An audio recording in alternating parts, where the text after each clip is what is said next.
Pinangunahan ni Pangulong Ferdinand R. Marcos Jr. at First Lady Liza Araneta Marcos ang pagbubukas ng bagong West Visayas State University College of Law building sa Iloilo City.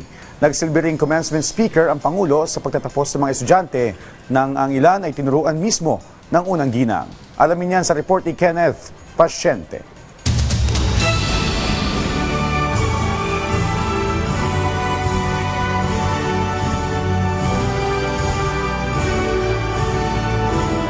Laging piliin ang katotohanan. Yan ang tagubili ni Pangulong Ferdinand R. Marcos Jr. sa mga law graduates ng West Visayas State University College of Law sa Iloilo City. Sabi ng Pangulo, hindi magiging madali ang haharaping trabaho ng mga future lawyer. Kaya marapat lamang na maging pundasyon nila ang integridad.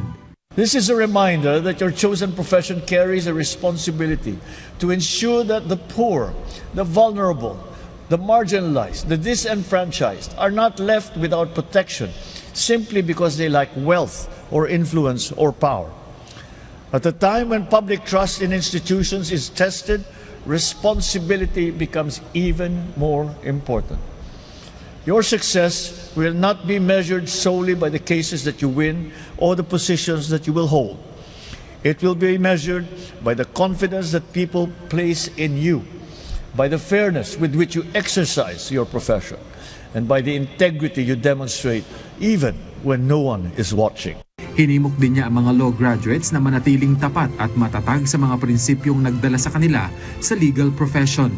Do not be swayed by fleeting opinions or the lure of convenience. So long as you remain anchored in integrity, fairness, and truth, you shall never lose your way.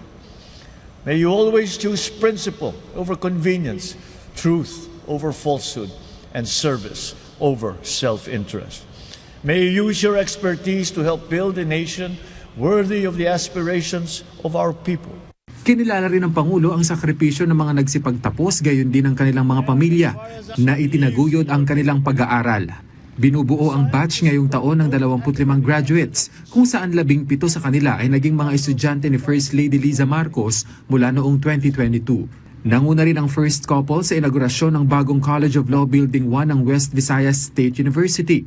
Ang 4 na palapag na gusali ay may mga modernong silid-aralan, moot courtrooms, library, legal clinic at iba pang pasilidad na magpapalakas sa edukasyon at pagsasanay sa larangan ng batas. Bigger and improved classrooms actually will help them, the College of Law students, to become future lawyers, public servants, saka advocates of the rule of law, and the champions of justice. Kenneth Pasyente para sa Pambansang TV sa Bagong Pilipinas.